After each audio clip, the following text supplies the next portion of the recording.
दोस्तों, आप सबको संदीप भटनागर का नमस्कार। और आज क्रिकेट के बारे में दो छोटे छोटे विषयों पे बात करते हैं। एक तो इंजमामुल हक साहब ने जो अर्शदीप पर बॉल टेम्परिंग का आरोप लगाया था, तो उसका एक अपडेट है। और दूसरा, वकार यूनिस ने एक कहानी बताई है अफरीदी जी के बारे में, तो उसके बारे में ही बात करते हैं। उससे पहले मैं आपसे रिक्वेस्ट करता हूं कि प्लीज़ मेरे चैनल को सब्सक्राइब कीजिए और बेल आइकन दबा दीजिएगा, जिससे कि जैसे ही कोई नया वीडियो मैं डालूं तो उसकी इन्फॉर्मेशन आपके पास तक पहुंच जाए। तो दोस्तों, इसके मैं पहले इंजमामुल हक साहब के केस की बात करता हूं। इस पे मैंने पहले भी एक पूरा वीडियो बनाया है, आप पीछे जाके देख सकते हैं। हुआ ये कि इंडिया और ऑस्ट्रेलिया के मैच के बाद पाकिस्तान के एक न्यूज़ 24 के चैनल पे बैठे हुए थे इंजमामुल हक साहब और सलीम मलिक साहब, और वो डिस्कस कर रहे थे मैच के बारे में, इंडिया और ऑस्ट्रेलिया के मैच के बारे में। तो इंजमामुल हक साहब ने कहा कि 15वें ओवर के बाद बॉल रिवर्स स्विंग कर रही थी अर्शदीप सिंह की। इसका मतलब है कि उन्होंने 12 से 13 ओवर के बीच में कुछ ना कुछ गड़बड़ की है बॉल के साथ, या बॉल टेम्परिंग की है।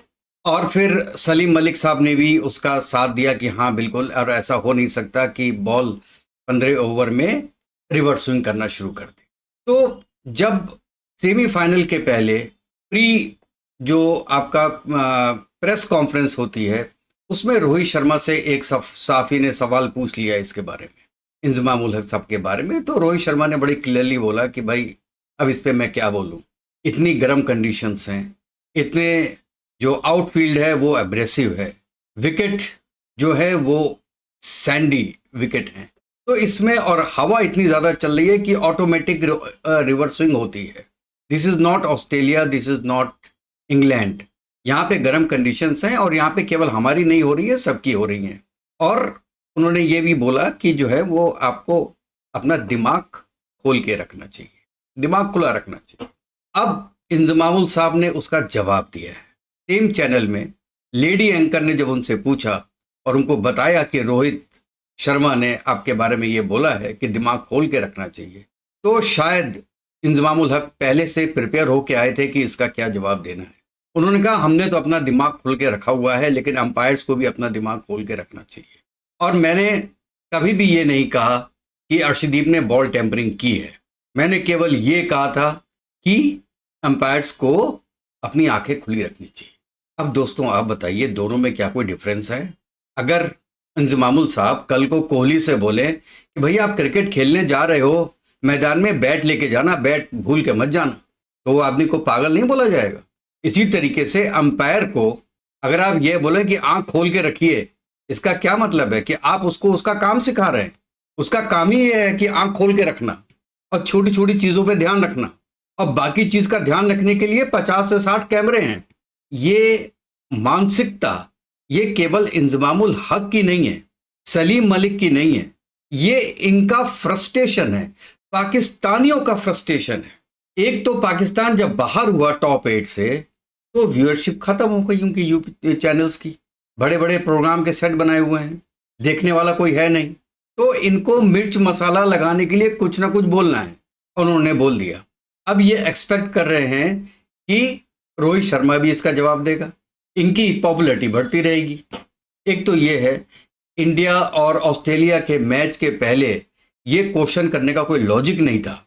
ये इतना बड़ा बखेड़ा बनाना ही नहीं चाहिए था ये क्वेश्चन करके, और या तो रोहित शर्मा को जवाब देना नहीं चाहिए था। लेकिन ये भी है कि अगर रोहित शर्मा उसको स्किप कर जाते क्वेश्चन को, तो बाद में पाकिस्तानी पूरी पब्लिक ये बोलती कि कुछ ना कुछ ज़रूर था, इसीलिए उसने जवाब नहीं दिया इस चीज़ का।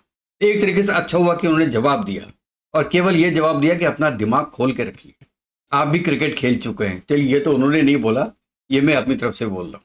और उसके बाद सलीम मलिक साहब ने एक हाथ आगे जाके ये बोला कि कभी भी रिवर्स स्विंग हो ही नहीं सकता है 15-16वें ओवर में, चाहे जितनी गर्मी हो, चाहे कोई भी टीम खेल रही हो। इंडिया और पाकिस्तान के बीच में इतने मैच हुए, क्या कभी रिवर्स स्विंग हुआ T20 में? तो सलीम मलिक साहब, वकार यूनिस, वसीम अकरम क्या करते थे? वसीम अकरम तो मास्टर थे, और उन्हीं का आज आप तक खा रहे हो। हम ये करते थे, हम वो थे, हम इंडिया को हराते थे। 92 का वर्ल्ड कप जीते थे। इमरान खान हमारा कैप्टन था। हमारी टीम बहुत अच्छी हुआ करती थी। पास्ट टेंस, केवल पास्ट टेंस में जी रहे पाकिस्तानी, खास तौर से ये क्रिकेटर्स। इंजमामुल हक साहब, 2023 में जो इंडिया में वनडे का वर्ल्ड कप हुआ था, उसकी पूरी टीम आपने चूज की थी और अपने 7-8 मैच में तो 5 मैच हारी थी पाकिस्तान। ऐसा आज तक नहीं हुआ कभी जो आपने दोगलापन किया था टीम के साथ। और आप इंडिया को नसीहत दे रहे हैं या अंपायर को नसीहत दे रहे हैं। पहले खुद को तो नसीहत दे लो, खुद तो इंसान बन जाओ, उसके बाद दूसरों को बोलना। अपने भाई के बेटे के चक्कर में पूरे पाकिस्तान टीम का बेड़ा गर्क कर दिया था आपने। ये मैं नहीं कह रहा हूं, ये पाकिस्तानी बोर्ड कहता है, इसलिए आपको निकाल के बाहर कर दिया गया वहां से। आप एज ए क्रिकेटर बहुत अच्छे हो सकते हैं, आपकी क्रिकेट बहुत अच्छी थी। You were one of the best batsman Pakistan has ever produced, लेकिन आप एक इंसान बहुत घटिया हैं। केवल चीप पॉपुलरिटी के लिए आप उल्टी सीधी बात आके टीवी पे बोल रहे हैं। और साथ में आपने दूसरा माफिया रखा हुआ है, सलीम मलिक, जो कि मैच फिक्सिंग में वैसे ही बाहर हो चुका था, वो आपकी हाँ में हाँ मिला रहा है। और सर, जिस रिपोर्ट के बदले में सलीम मलिक बाहर हुए थे, उसमें आपका नाम भी था।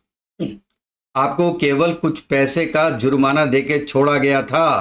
कहते हैं ना, जिसके घर शीशे के होते हैं वो दूसरों के घर में पत्थर नहीं फेंकते। सुधर जाइए, अभी भी सुधर जाइए। हो सकता है आपकी जो बची कुची इज्जत है थोड़ी बहुत हिंदुस्तानियों की नज़र में वो बची रहे, नहीं तो आपने कोई कसर नहीं छोड़ी उसको ख़त्म करने के लिए।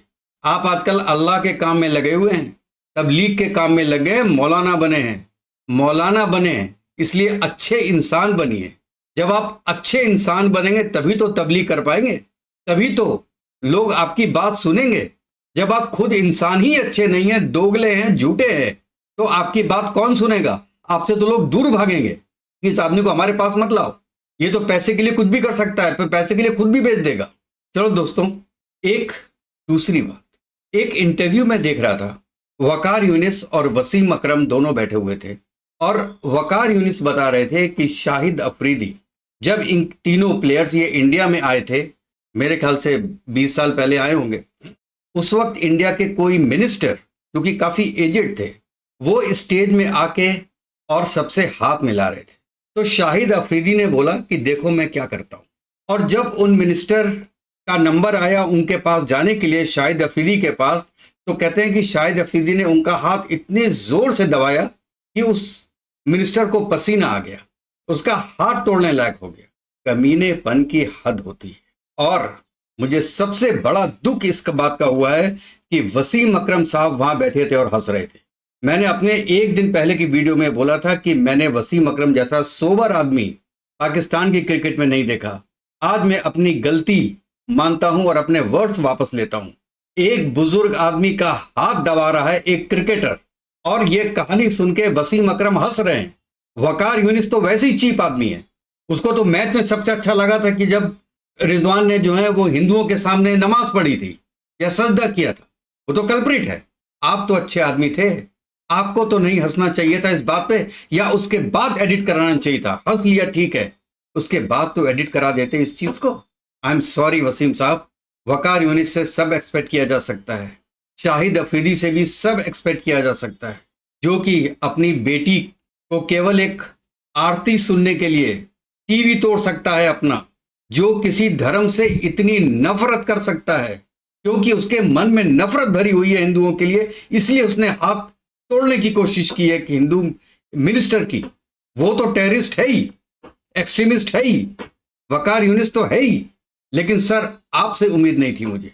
और अगर बाई चांस आप मेरा प्रोग्राम देख रहे हैं तो प्लीज अपना एक्सप्लेनेशन दीजिए और हिंदुओं से सॉरी बोलिए।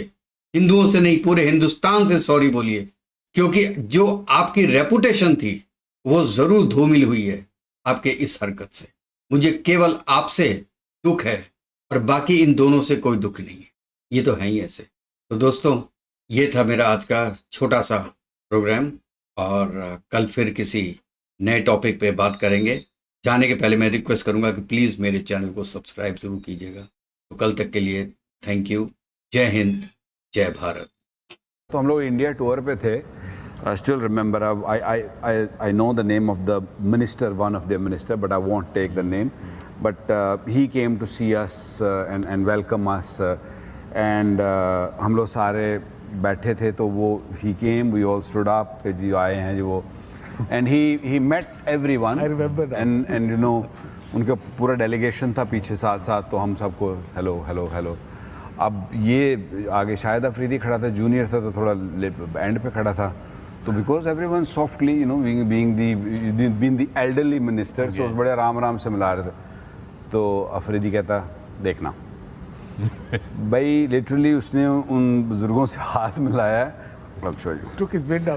बुजुर्गों से हाथ मिलाया जैसे आप मुझसे हाथ मिलाइए, तो उसने हाथ मिलाया तो आप शायद अफरीदी हैं, तो आपने दबाया ना तो उसको